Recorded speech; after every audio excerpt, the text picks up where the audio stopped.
Somewhere along the bayous of Louisiana, in a parish whose exact location has been deliberately obscured from historical records, there exists a documented account that challenges everything we understand about survival, the boundaries between human and animal nature.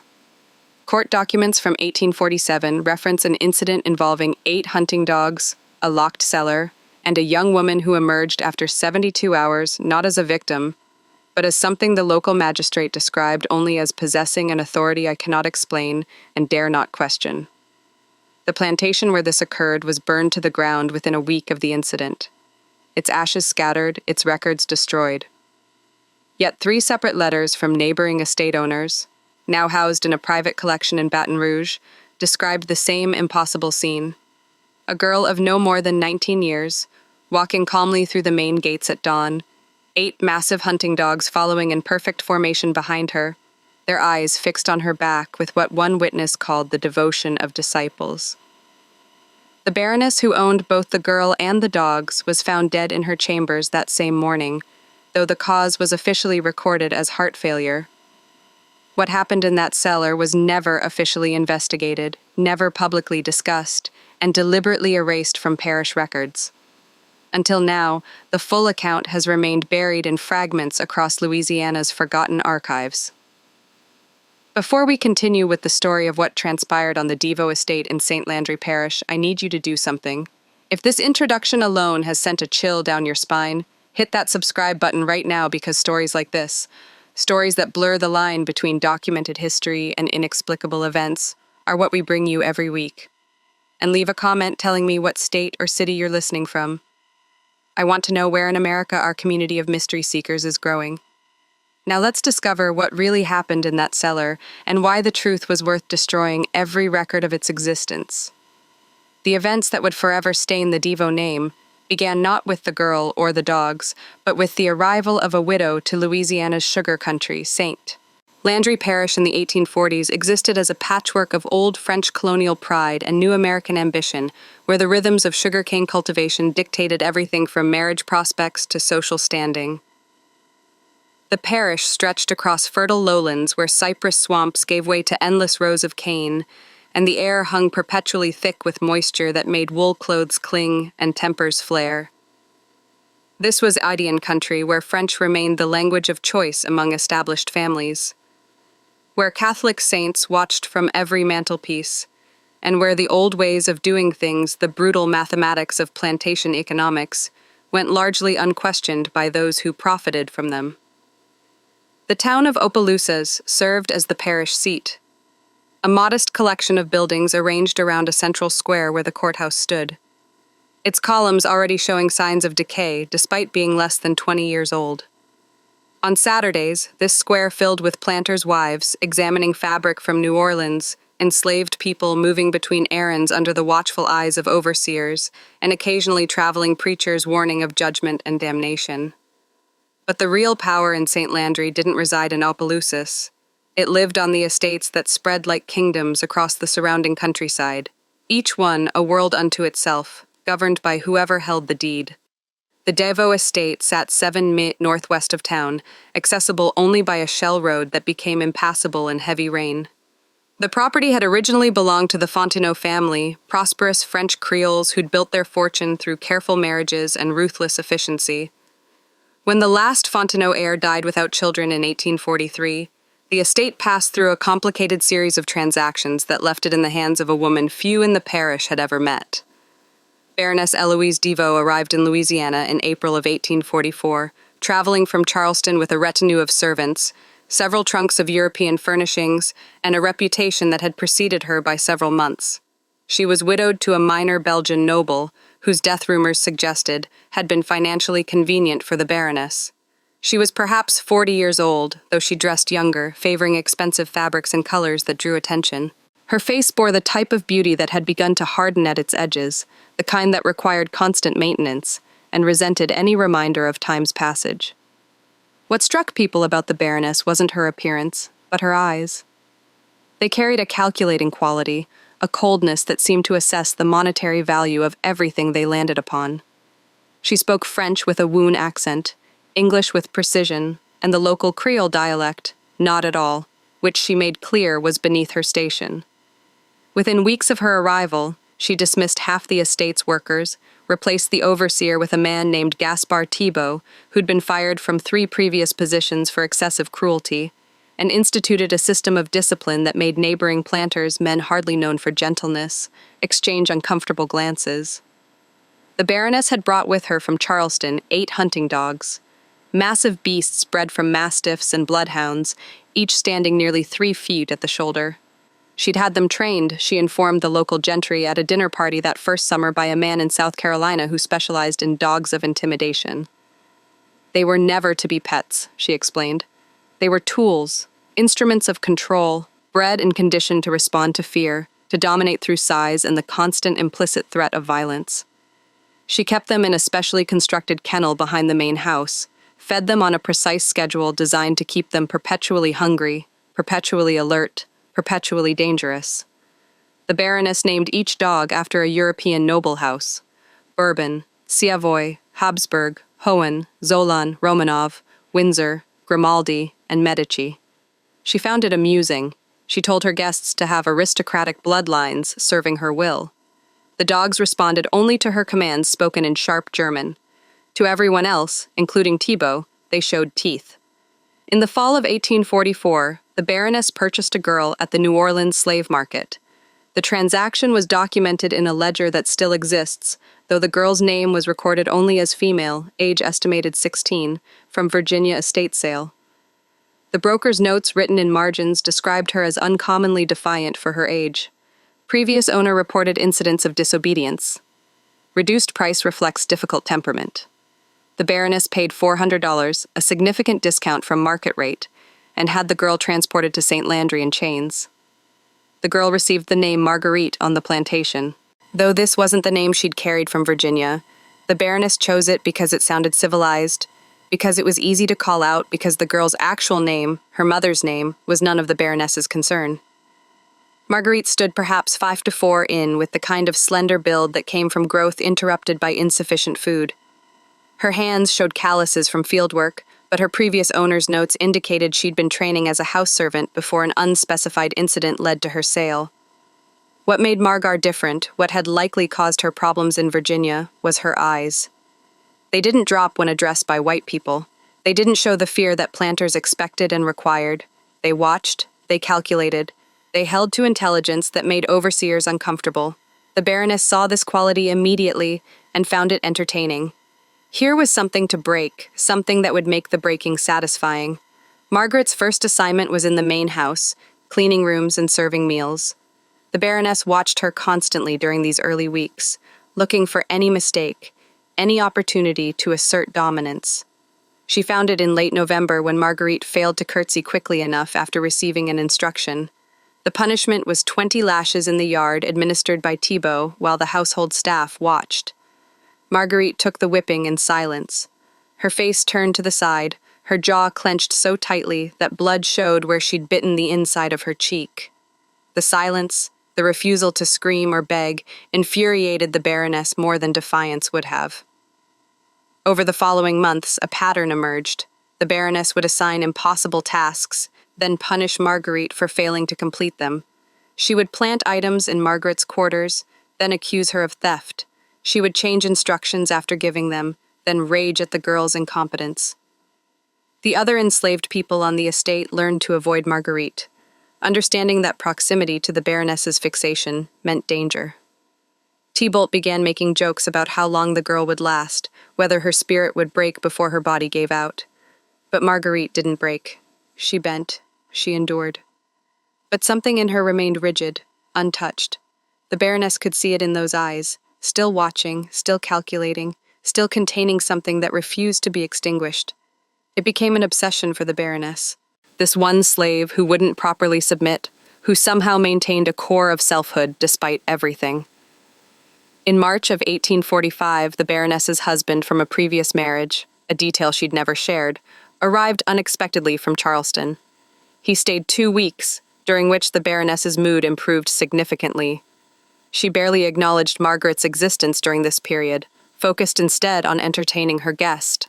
The household staff whispered that perhaps the Baroness would return to Charleston, Perhaps they'd all be sold to someone less cruel. Then the visitor left, and something in the Baroness darkened permanently. Gaspar Tibble, who kept meticulous records of the estate's operations, noted in his journal that April 1845 marked a shift in the Baroness's behavior. She began spending hours in the dog kennels, training the animals herself, developing commands and responses. She reduced their feeding schedule, keeping them in a state of controlled starvation that made them more aggressive, more desperate. She had Thibaut construct a cellar beneath the kennels, a space 8 feet square with a packed earth floor and walls of cypress board. The cellar had one entrance accessed through a trapdoor in the kennel floor and no windows. Its purpose wasn't explained. Margarite continued her work in the main house, now almost invisible to the Baroness, who seemed to have forgotten her previous fixation. Other staff members relaxed slightly, hoping the worst had passed. Margarite herself said nothing, her face showing neither relief nor concern. She simply continued day after day surviving. Then came the incident with the silver. May 17, 1847 dawned humid and gray, the kind of spring morning where the air felt like breathing through damp cloth. Margarite rose before dawn as always and began her morning duties, emptying chamber pots, laying fires in the downstairs rooms, preparing the breakfast service. The main house stood quiet except for the usual sounds of an estate waking, the distant calls of roosters, the creak of boards settling, the soft footsteps of other servants beginning their routines. The Baroness rarely appeared before 9, which gave the household staff a few hours of relative peace each morning. Margarite moved through her tasks with practiced efficiency, her mind likely already planning the day's remaining work. She'd learned through painful experience to anticipate the Baroness's wants to complete tasks before being asked, to make herself useful enough to avoid notice, but never so accomplished as to inspire resentment. At 8, while polishing silver in the dining room, Margarite heard the Baroness's bedroom door open upstairs earlier than usual. Footsteps crossed the upper hallway, then descended the stairs with unusual speed. The Baroness appeared in the dining room doorway, still in her dressing gown, her hair unpinned, her face twisted with an expression that Margarite had learned meant danger. "Where is it?" The Baroness's voice came out quiet, controlled, which was somehow worse than screaming. Margarite set down the silver spoon she'd been polishing and stood, her eyes dropping to the floor as protocol demanded. "Ma'am, my bracelet, the gold bracelet with sapphires. It was on my nightstand last night. This morning it's gone." The Baroness moved into the room, circling Margarite slowly. "You were in my chambers yesterday afternoon changing linens. Yes, ma'am. I didn't see any bracelet. You didn't see it, or you saw it and took it. I didn't take anything, ma'am." The Baroness completed her circle, standing now between Margarite and the doorway. "Empty your pockets." Margarite did, pulling out the inside of her apron pockets to show they contained nothing but a rag and a small piece of soap. The Baroness watched, her jaw working slightly, as if chewing something distasteful. "Your quarters, then. We'll search your quarters." The search took less than 5 minutes. The room Margarite shared with 2 other house servants contained almost nothing beyond sleeping pallets and a few changes of clothes. The bracelet wasn't there. The Baroness stood in the doorway, her face wreening, her hands opening and closing at her sides. "Thibaut." The call echoed through the house. The overseer appeared within seconds, a slight man with thinning hair and permanently sunburned skin. He carried a riding crop, always more as affectation than tool, slapping it against his leg as he walked. "Take her to the yard. 20 lashes for theft." "Ma'am, I didn't." The Baroness's hand shot out, catching Margarite across the mouth. "Don't speak. Don't you dare speak." Margarite tasted blood where her lips split against her teeth. She kept her eyes down, her body still waiting. "Actually, no." The Baroness's voice changed, taking on a thoughtful quality that was somehow more frightening than her anger. "No, I have something better in mind. Thibaut, take her to the cellars, lock her in the lower room."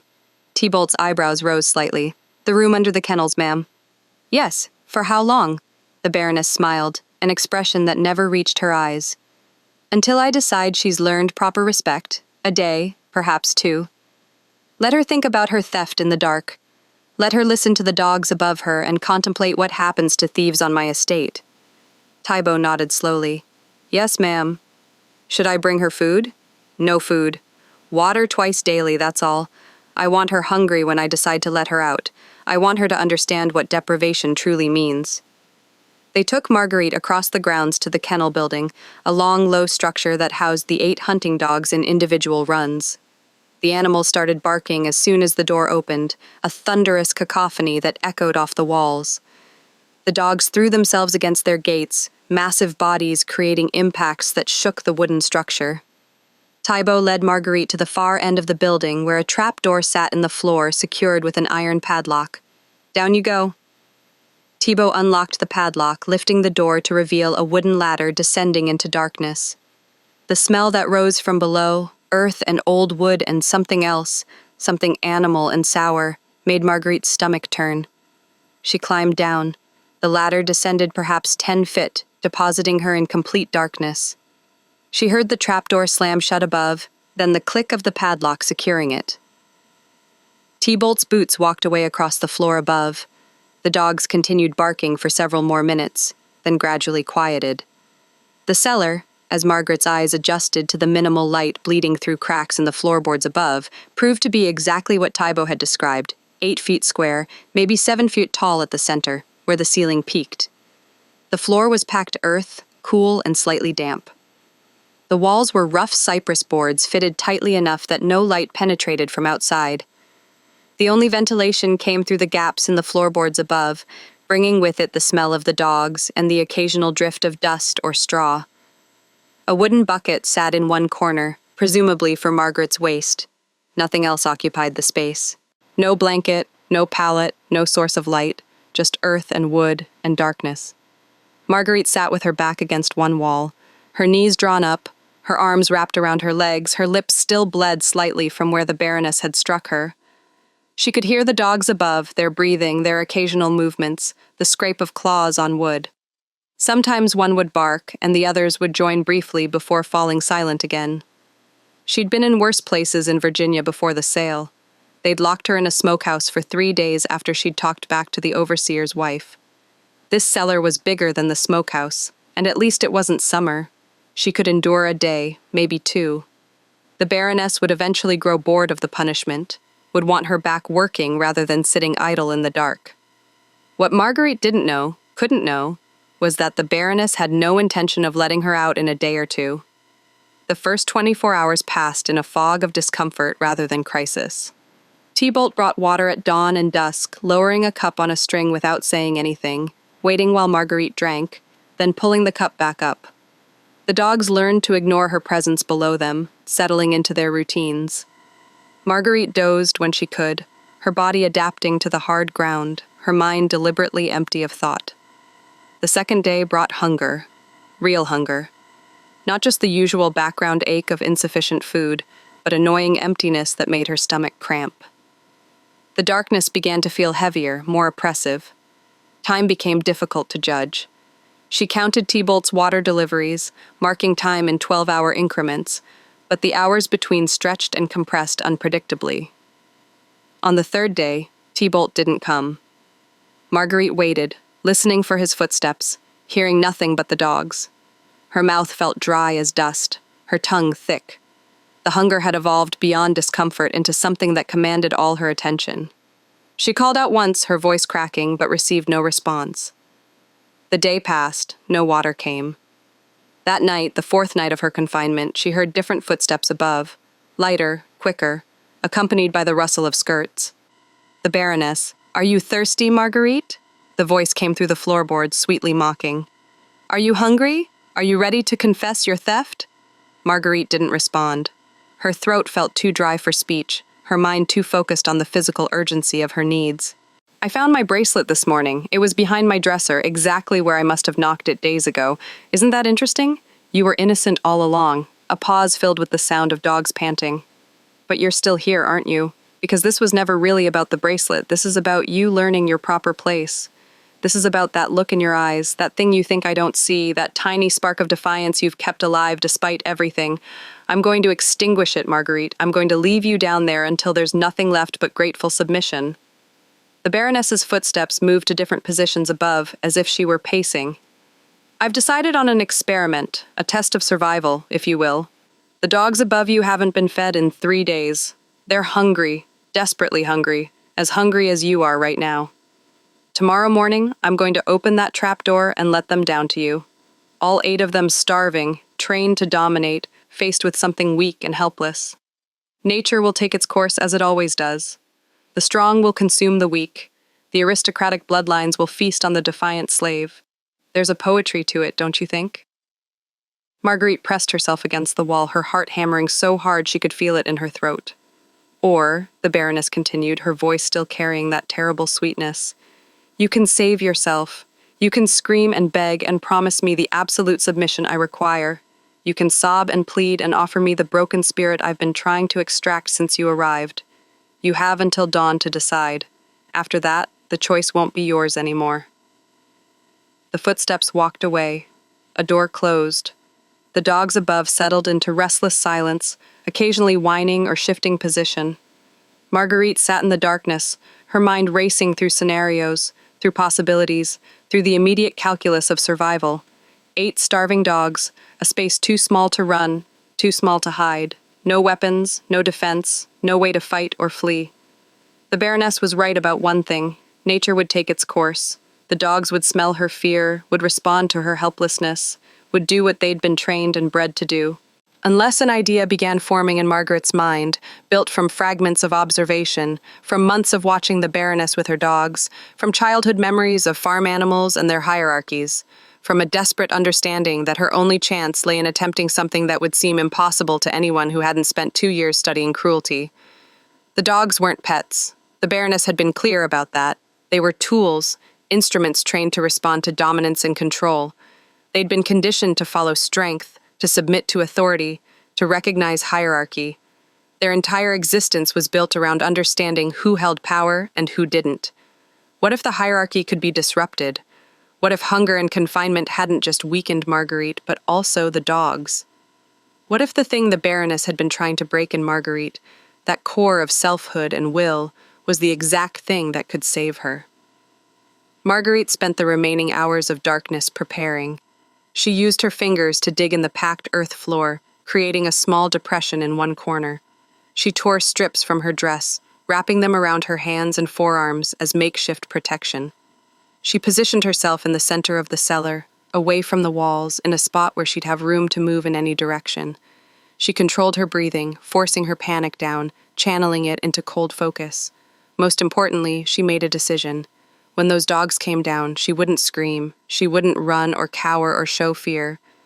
She would meet them as an equal, as another hungry predator competing for survival, as something that refused to be prey. It was insane. It was impossible. It was her only chance. Dawn light began showing through the cracks above. Marguerite heard the Baroness arrive, heard Thibaut with her, heard the gates of the dog runs being opened one by one. The animals began to move, their claws clicking on wood, their breathing heavy with anticipation. They had been conditioned to associate the opening of gates with food, with the satisfaction of hunger. Today, the Baroness would direct that hunger downward. The padlock clicked, the trapdoor lifted. Before we discover what happened when those 8 starving dogs entered the cellar with Marguerite, I need you to pause and do something. If you're as gripped by this story as I am by telling it, hit that like button right now.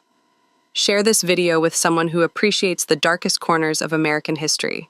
Comment below with your theories about what happened next. Could a young woman really survive what the Baroness had planned? Could she possibly emerge from that cellar alive? The answer is more disturbing than anything you're imagining. Don't go anywhere, because the truth about what transpired in that Louisiana cellar challenges everything we understand about survival and will. The first dog descended the ladder with surprising grace for its size. Bourbon, the largest of the 8, weighed perhaps 130 pounds. His coat are mottled brown and black, his eyes adapted quickly to the dim light below. He reached the cellar floor and immediately oriented toward Marguerite, his body tensing, his lips pulling back slightly from yellowed teeth. 3 days without food had stripped away any training that conflicted with survival. He was in that moment purely animal, purely predator, facing something that smelled like food. Marguerite didn't move. She stood in the center of the cellar, her feet planted, her wrapped hands loose at her sides, her eyes locked on the dog's eyes, not staring, which would be challenge, but watching, which communicated awareness. The dog circled left. Marguerite turned with him, maintaining the eye contact, keeping her body oriented to face him directly. The second dog came down. Siavoy, slightly smaller, faster, more nervous, then Habsburg, then Romanov. Within 2 minutes, all 8 dogs stood in the cellar with Margarite, their combined mass filling the small space, their breathing loud in the enclosed air. The trapdoor remained open above, the baroness's face visible in the opening, backlit by morning sun. "She's not even screaming," Margarite heard Thibault say, his voice carrying a note of confusion. "She will," the baroness replied. "Give them a moment." The dogs began moving in a pattern Margarite recognized from months of observation. They were establishing formation, determining hierarchy, deciding which animal would lead the attack. Bourbon remained in front, but Windsor and Grimaldi were moving to flank positions, cutting off potential escape routes that didn't exist anyway in the confined space. Margarite did something then that would seem incomprehensible to anyone watching from above. She stepped forward directly toward Bourbon. The dog froze. This wasn't prey behavior. Prey ran, cowered, showed submission. This was something else, something that triggered different instincts. Margarite took another step, closing the distance to perhaps 4 feet. She could smell the dog now, the sour stench of unwashed fur and desperation. She could see the tension in his muscles, the calculation in his eyes. Then she did something even stranger. She dropped to one knee, lowering herself to the dog's level, making herself smaller, reducing the physical dominance of height. But she kept her eyes level, kept her body oriented forward, kept a quality in her posture that communicated not submission, but equality. She extended one wrapped hand, not as offering or threat, but as acknowledgement, as recognition. Bourbon's head tilted slightly, confused. The other dogs had stopped moving, watching their leader, waiting for the signal to attack. The cellar held perfectly still except for the sound of breathing. 8 dogs and 1 woman, all hungry, all desperate, all caught in a moment that could break toward violence or something else. Margaret spoke. Her voice came out rough from days without water, barely above a whisper, but steady. "You're hungry. I'm hungry. We're all hungry. She made us this way." The baroness laughed from above. She's lost her mind. The fear has broken her sanity. But Margarite continued. Her words not for the baroness, but for the dogs, for herself, for whatever instinct or intelligence might exist in the space between species. "You've been starved and controlled and made into weapons. You know what it means to be owned. You know what it means to be someone's tool." She shifted her position slightly, still kneeling, moving with slow deliberation toward the corner where she dug the small depression in the earth. The dogs watched but didn't attack. Bourbon took a step forward, sniffing, his aggression shifting toward curiosity. Margarite reached the corner and began digging with her wrapped hands, pulling up handfuls of earth, creating a deeper hole. The dogs came closer, intrigued by the activity, their predatory focus disrupted by this strange behavior. She could feel them near her now, their breath on her back, their presence surrounding her. She pulled something from the hole she'd created, a dead rat. The cellar had been home to rodents, as all such buildings were. Margarite had found this one in the darkness of the first night, already dead, probably killed by poison or a trap. She'd saved it, hidden it, knowing it was pathetically inadequate as any kind of defense, but too desperate to discard any potential tool. Now she held it up, the small corpse dangling from her fingers. 8 pairs of eyes fixed on the rat with laser intensity. Margarite tore the rat in half with her hands, the action brutal and pragmatic. She threw one piece to the far corner of the cellar. 4 dogs immediately rushed toward it, fighting briefly before Bourbon asserted dominance and claimed the prize, swallowing it in seconds.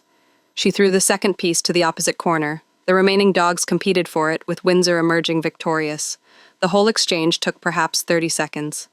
When it was over, all 8 dogs turned back to Margarite, still hungry, but now with a new association forming in their simple minds. This 2-legged creature had provided food. This creature had addressed their hunger, however inadequately. This creature might provide again. "That won't save you," the baroness called down. "1 rat divided among 9. All you've done is give them a taste of meat. Now they'll want more." But something had shifted in the cellar's dynamic. Margarite sat down slowly, her back against the wall, her body deliberately relaxed despite her hammering heart. The dogs approached, sniffing her aggressively, their noses pushing against her arms, her legs, her face. She didn't flinch, she didn't resist. She let them investigate. Let them learn her scent without the overlay of fear. let them reach their own conclusions about whether she was food or something else. Bourbon pushed his massive head against her chest, nearly knocking her over. She steadied herself and, moving very slowly, brought one wrapped hand up to scratch behind his ears. The dog's tail, which had been rigid, gave a single uncertain wag. The ears, which had been pinned back, relaxed slightly forward. The other dogs, seeing their leader's response, crowded closer. Margarite sat surrounded by 8 starving animals, each one capable of killing her in seconds. Each one conditioned by the baroness to dominate through intimidation. But in that moment, they weren't attacking. They were confused, uncertain, responding to something in Margaret's bearing that didn't match their training. "This is impossible," Thibault's voice drifted down. "They should have torn her apart by now."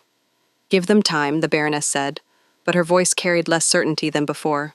The hours that followed would later be described by Thibault in his journal as contrary to every natural law and principle of animal behavior I have witnessed in 30 years of handling hounds.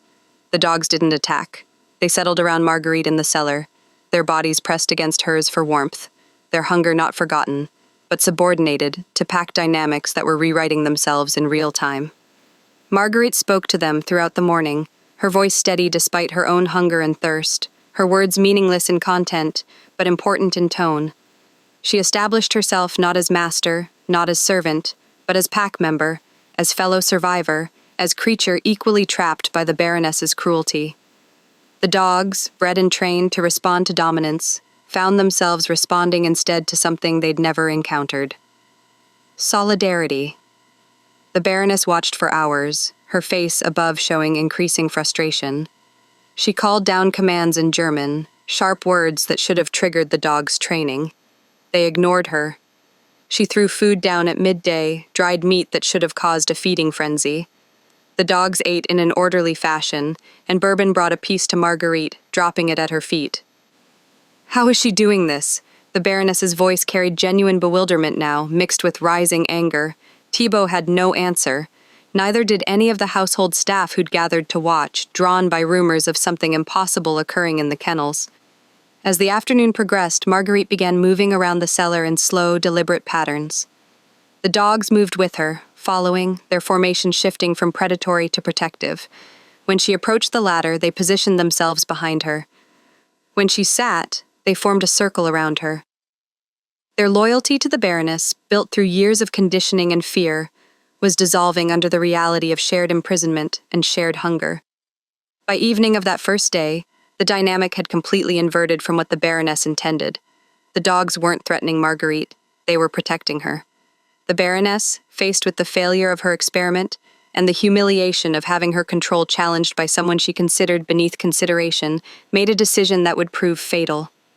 She ordered Thibault to descend into the cellar and retrieve Margarite to separate her from the dogs by force to reassert the proper order of things. Thibault, to his credit, recognized the insanity of this order. "Ma'am, those dogs will attack anyone who approaches her now. They've bonded to her in some way. I don't understand, but I understand that going down there would be suicide. Then bring the dogs up. Bring them up and we'll separate them from her. They won't come up without her. Look at them." And it was true. When Thibault called the dogs from above, using the commands they'd been trained to obey, not one of them moved. They stayed with Margarite, their eyes fixed on her, their bodies positioned between her and any threat from above. The baroness's face, visible in the trapdoor opening, went through a series of expressions: confusion, anger, disbelief, and finally something darker, something that resembled true hatred. This slave, this property, this thing she'd purchased for $400 had accomplished something the baroness couldn't. Absolute loyalty from creatures bred to know only fear and dominance. "Fine," the baroness said finally. "We'll wait. We'll wait until she's too weak to maintain whatever spell she's cast on them. We'll wait until hunger breaks this absurd alliance. We'll wait until nature reasserts itself and they remember what they are." She closed the trapdoor. The padlock clicked. In the darkness below, Margarite sat with 8 dogs pressed against her, sharing body heat, sharing breath, sharing the experience of being the baroness's tools of cruelty. She knew the baroness would bring no more food, no more water. She knew the plan was to starve them all, to force the dogs to choose between loyalty and survival. She had bought herself time, had created an impossible alliance, but unless something changed, they would all die in this cellar. The question became, how long could survival instinct be held at bay by pack loyalty? How long before hunger would override whatever bond Margarite had created?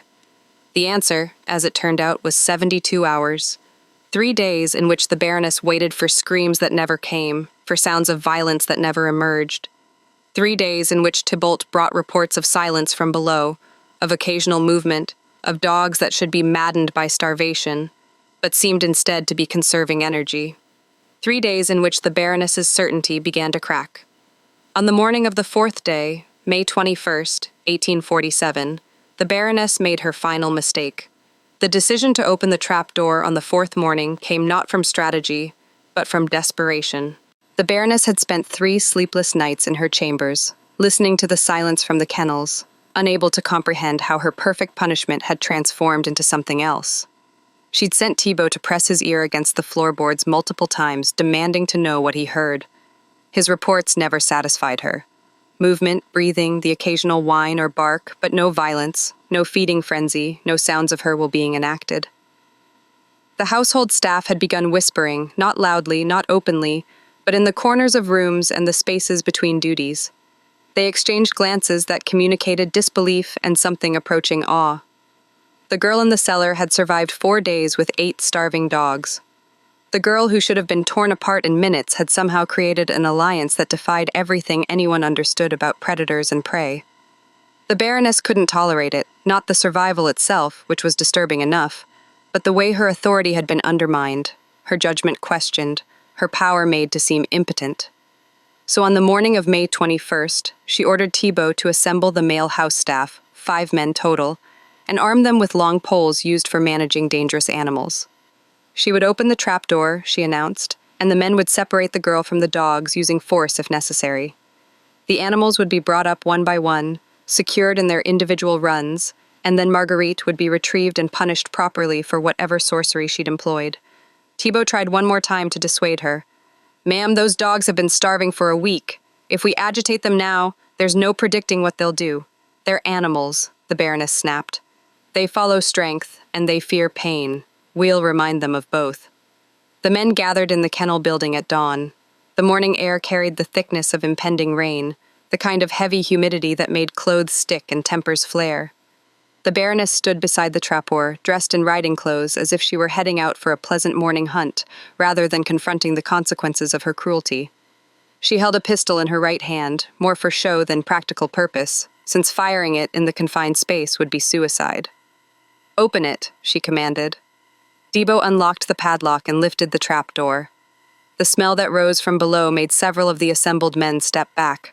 Stale air, waste, and the concentrated scent of dogs and human confinement. Light spilled down into the cellar, illuminating a scene that made no sense to anyone watching. Margarite sat in the center of the space, her back straight despite obvious weakness, her clothes filthy and torn, her face gaunt from days without food. The 8 dogs lay around her in a perfect circle, their bodies touching hers and each other's, creating a living barrier. All 16 eyes, human and canine, looked up at the opening above with identical expressions. Not fear, not submission, but something closer to defiance. "Margarite," the Baroness called down, her voice taking on the sweet, dangerous tone that everyone in her household had learned to fear. "It's time to come up. Your punishment is over. Come up now and we'll forget this entire unfortunate incident." Margarite didn't respond. She didn't move. Her eyes fixed on the Baroness's face with an intensity that made the older woman's smile falter. I said, "Come up. That's an order." Still nothing. The dogs stirred slightly, their bodies tensing, responding to the threatening tone in the Baroness's voice. The Baroness's composure cracked. "You will obey me. I own you. I own your life, your body, your very breath. You will climb this ladder immediately, or I will have you dragged up and beaten until you can't stand."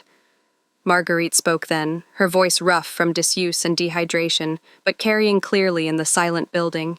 "No." The single word hung in the air like a gunshot. The assembled men exchanged glances. The Baroness's face went from red to white, her hand tightening on the pistol. "What did you say?" "No, I'm not coming up alone. We're coming up together, all 9 of us, or we're staying down here. You don't give orders anymore. Not to me, and not to them." It was the most direct defiance the Baroness had faced in her adult life. She'd built her existence on the absolute certainty of her superiority, her control, her right to command. Now a slave, a piece of property, was refusing her orders and claiming authority over her dogs. "Thibault, send the men down. Drag her up." Thibault hesitated. "Ma'am, if we go down there, those dogs will attack. I'm certain of it. They're bluffing. They're weak from hunger. 6 men with poles can easily control 8 starving animals and 1 defiant slave." But as the men approached the trapdoor with their poles prepared to descend, something happened that would be reported identically by all 5 men and by Thibault himself in the days following. The dogs stood as one, their movements synchronized, their bodies positioning between the ladder and Margarite with military precision. Bourbon stepped forward, his massive head lowering, his lips pulling back to show teeth in a snarl that communicated absolute commitment to violence. Behind him, the other 7 dogs arranged themselves in a formation that left no gaps, no vulnerabilities, no way to reach Margarite without going through them. The first man to put his foot on the ladder, a field and named Baptiste, who'd worked with dogs his entire life, took one look at Bourbon's expression and stepped back. "I'm not going down there, Mom. That dog will kill anyone who tries. Then we'll starve them out longer. Close the door, no food, no water, nothing. We'll wait until they're too weak to resist." "Begging your pardon, ma'am," Thibault said quietly, "but it's been a week already. If starvation was going to break whatever's happening down there, it would have happened by now." The Baroness whirled on him, her face contorted with rage. "Are you defying me too? Are you joining the mutiny? Because I can replace an overseer as easily as I can replace a slave. I'm simply observing that your strategy isn't working. Then what do you suggest? What would you do?" Thibault looked down into the cellar at the girl and the dogs, at the impossible alliance that had formed in darkness and desperation. He was a cruel man by profession and nature, but he was also pragmatic, and he recognized when a situation had moved beyond his experience. "I'd let her up, ma'am. Let her up with the dogs. See what happens in open space." "Absolutely not. That would be conceding defeat." "With respect, ma'am, defeat has already occurred. The question is whether we acknowledge it or let it escalate into something worse." The Baroness stood frozen with indecision, her entire worldview crashing against the reality of the scene below her. She designed the perfect punishment, the perfect lesson in submission, and it had transformed into something that undermined everything she believed about power and hierarchy and control. Then Margarite spoke again from below, her voice stronger now, carrying an authority that seemed impossible from someone in her position. "I'm coming up. The dogs are coming with me. You can close that door and keep us locked down here until we all die, which won't take much longer. Or you can step back and let us out. Either way, you've already lost. How dare you? You wanted to break me. You wanted to extinguish whatever you saw in my eyes that offended you. You tried every punishment you could imagine, and when that failed, you tried to have me killed in the most horrific way you could devise. But I'm still here. I'm still myself. And these dogs know what you are now just as clearly as I do." The Baroness raised the pistol, pointing it down into the cellar. Her hand shook with rage or fear or both. "I could shoot you right now, end this absurd defiance with a single bullet. You could, but then you'd have 8 starving dogs with no reason left to restrain themselves in a cellar with only one exit. And that exit leads through 6 men who are already terrified to go down there. Pull that trigger and see what happens next." It was a bluff. Or maybe it wasn't. The dogs certainly looked ready to respond to gunfire with violence. Their bodies coiled with tension, their eyes fixed on the Baroness with an intensity that made several of the assembled men step further back. The Baroness's hand shook harder, her finger touched the trigger, the moment stretched, taut as a wire, ready to snap toward bloodshed. Just when we thought the standoff couldn't become more intense, something happened that no one could have predicted. If you're on the edge of your seat right now, good, because you need to hear this next part. The Baroness's decision in the next 30 seconds would determine not just who lived and who died, but would reshape the power dynamics of the entire plantation. Hit that subscribe button and turn on notifications, because this is where the story takes a turn that contemporary accounts described as impossible and contrary to all natural law. Let's find out what happened when the Baroness's absolute authority collided with something stronger than fear. Thibault made the decision for her. The overseer stepped forward and put his hand on the Baroness's arm, gently but firmly lowering the pistol.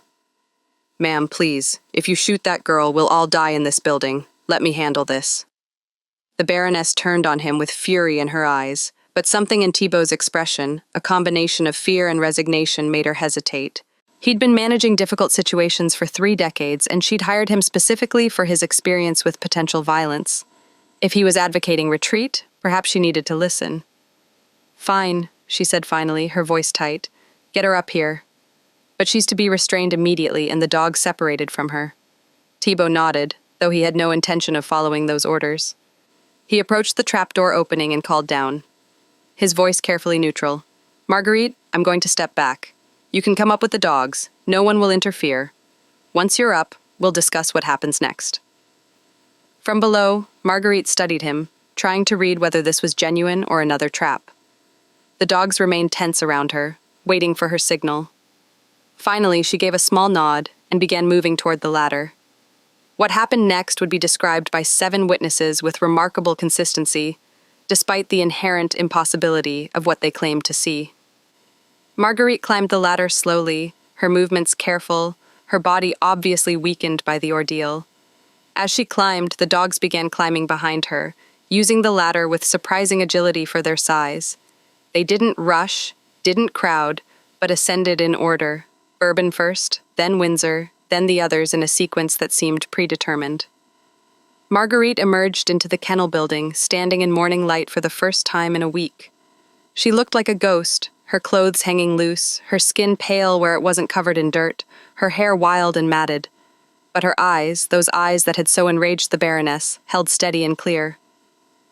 She stepped away from the trapdoor, and the dogs emerged behind her, forming immediately into that same protective circle. The Baroness and the assembled men had backed up to give space, pressing against the far wall of the kennel building. The Baroness still held the pistol, but her arm had dropped to her side. She stared at Margarite with an expression that mixed hatred, disbelief, and something that might have been the first hint of fear. "What are you?" The Baroness's voice came out barely above a whisper. "I'm exactly what you tried to destroy. I'm someone who refuses to break." Margarite's voice grew stronger as she spoke, fueled by anger that had been building for 2 years. "You bought me because I was cheap. Because some fool in Virginia thought defiance made me worthless. You tried to break me with work, with whipping, with starvation, with humiliation. When that failed, you tried to have me killed, but I'm still here, and I'm still whole. And now these dogs understand something you never could." What? What could they possibly understand? That cruelty isn't strength. That fear isn't loyalty. That we are all just survival to you. Pieces on a board, tools to be used and discarded. They spent years learning to fear you, to submit to you, to see you as the ultimate authority. Then they spent 4 days in that cellar with someone who treated them like fellow prisoners instead of weapons. And they made their choice. The Baroness laughed, a harsh sound without humor. "You think you've won something? You think this changes anything? They're dogs. You're a slave and I'm the law on this property. This will end with you back in chains and them back in their runs, and life will continue exactly as it was. No, it won't." Margarite took a step forward. The dogs moved with her, their formation maintaining. "Because everyone here has seen what happened. Everyone knows you tried to have me killed, that you failed, that your authority over your own animals has been broken. How long before the field workers hear about this? How long before every slave on this plantation realizes that your power isn't absolute? How long before someone else refuses an order and you have to confront the fact that fear only works when people believe you're invincible?" The Baroness's face went through a series of expressions before settling on cold rage. "Thibault, take her now. Use whatever force is necessary." But Thibault didn't move. Neither did any of the other men. They looked at Margarite, at the dogs around her, at the impossible scene playing out in front of them, and they recognized that something fundamental had shifted. The Baroness's power relied on the certainty of her superiority, on the absolute nature of her authority. That certainty had shattered in the past week, and everyone in the building could feel it. "This is mutiny," the Baroness said, her voice rising. "This is insurrection. I'll have you all prosecuted. I'll have you all." She never finished the sentence.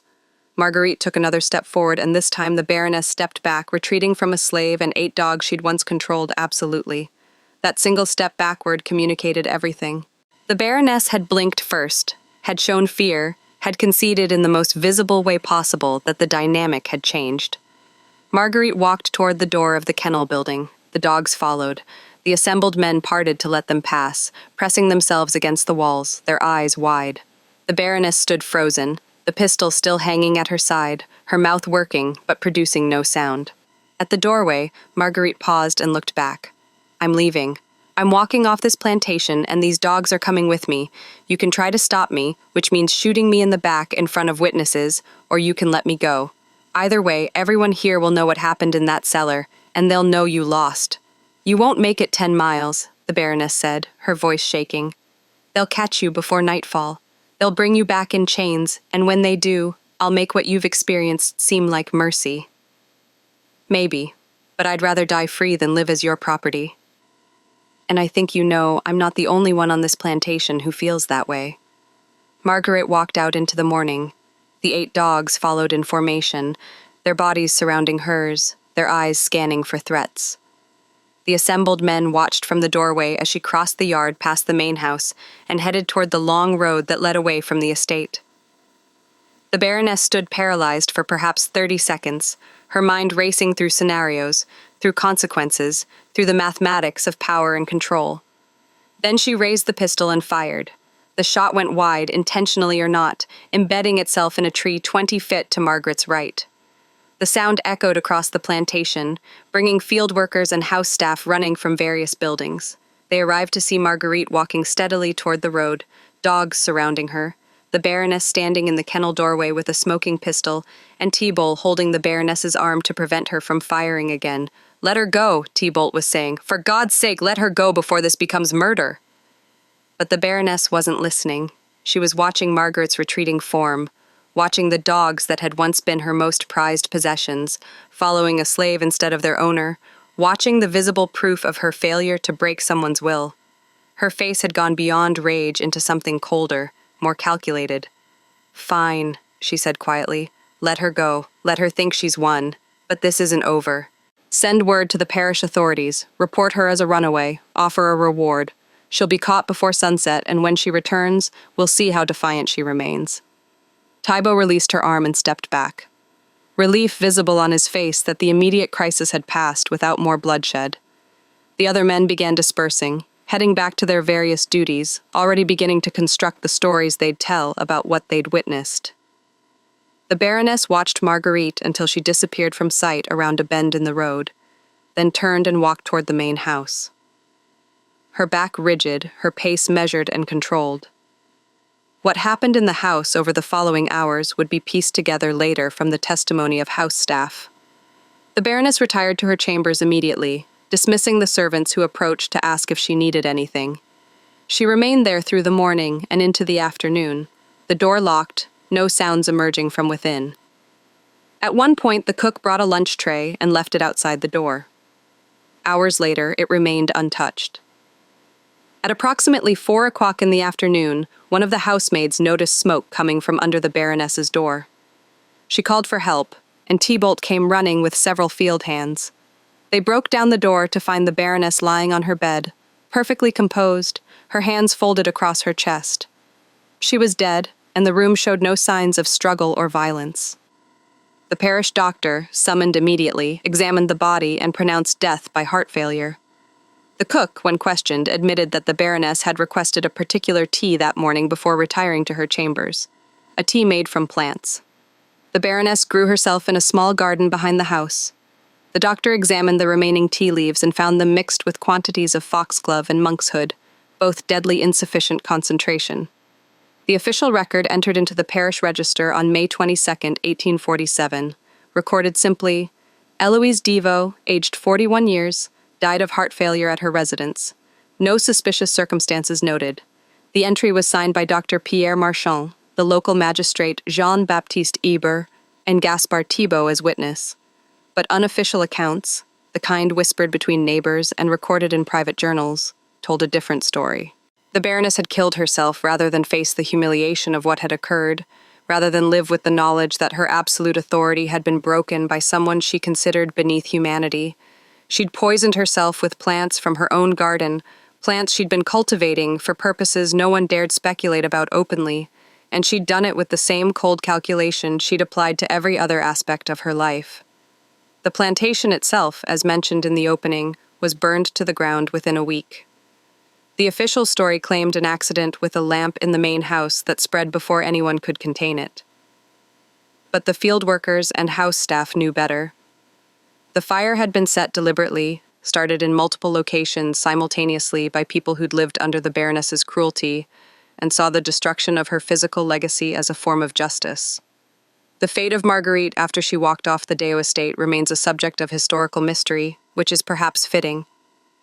No runaway notices matching her description appear in any Louisiana newspaper from the period. No parish records document her capture or return. She simply vanished from official documentation, leaving only the accounts of what she'd survived and the impossibility of what she'd accomplished. 3 letters, now housed in the Louisiana Historical Collection in Baton Rouge, provide the only substantive documentation of what happened after she left the plantation. All 3 were written by neighboring planters to relatives in other states, all dated within 2 weeks of the incident, and all describe essentially the same scene. A young woman walking north along the river road, accompanied by 8 large dogs, refusing all offers of assistance or challenge, moving with a purpose that made even armed men reluctant to interfere.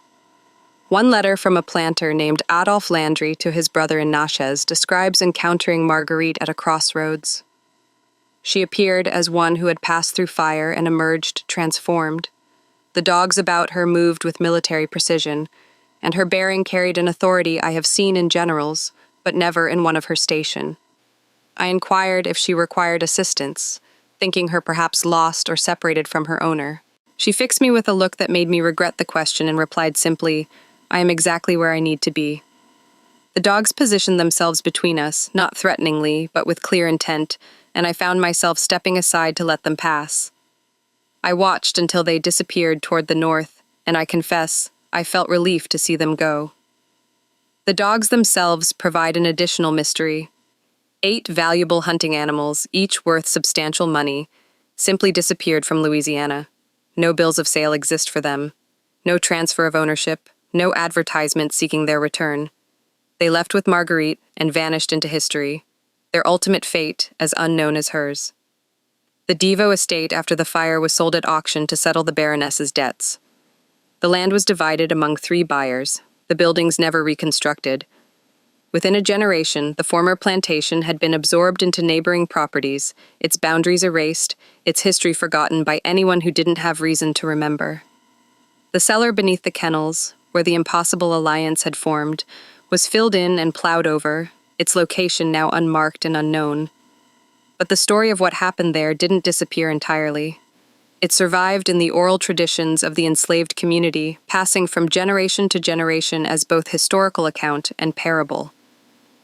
Elderly former slaves interviewed in the 1930s by the Federal Writers Project occasionally referenced a girl and the dog's story.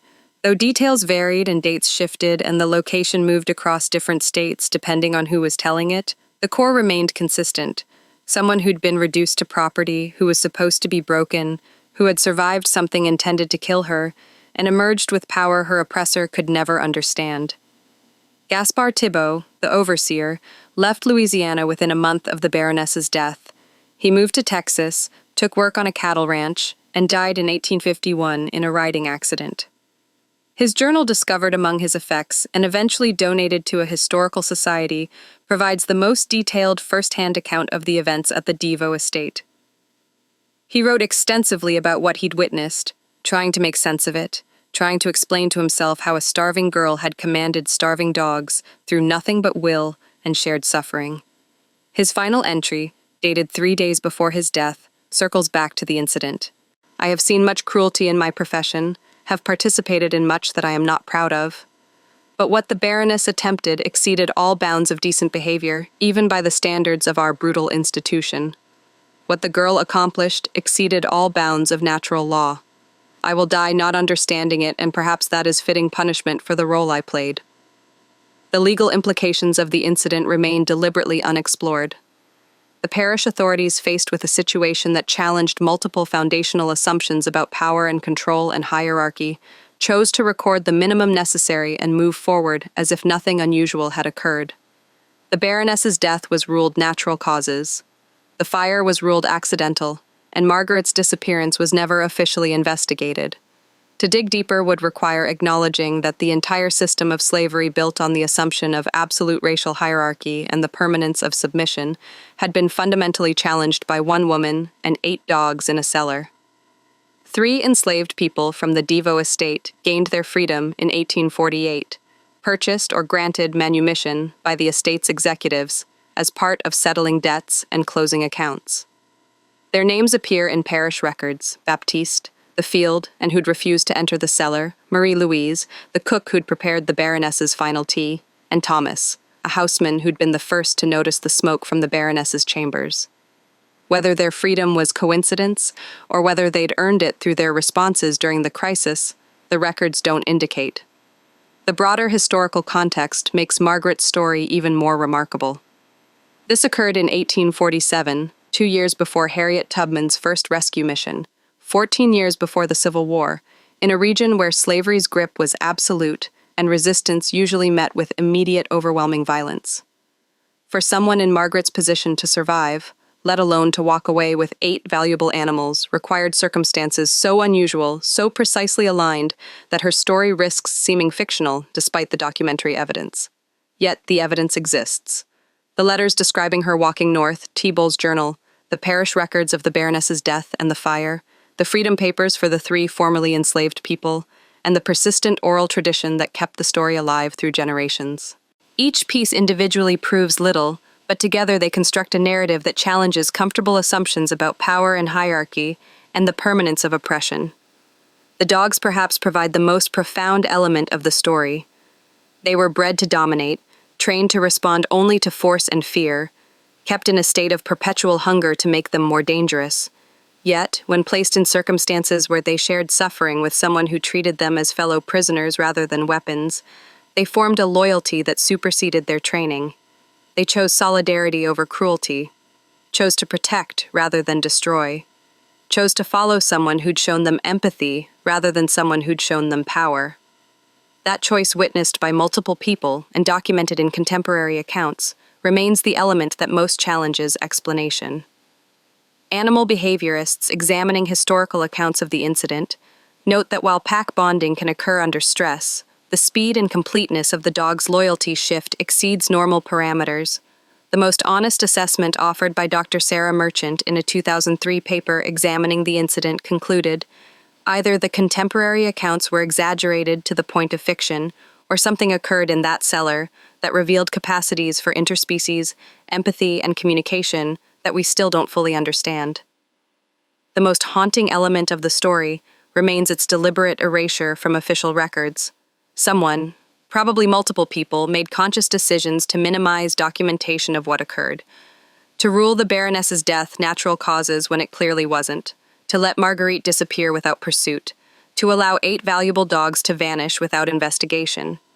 These decisions reveal the threat the incident posed to the entire system. If one enslaved woman could refuse authority, absolutely could form an alliance with animals meant to intimidate her, could walk away from bondage and have that escape tacitly permitted by authorities. What did that say about the claimed permanence of racial hierarchy?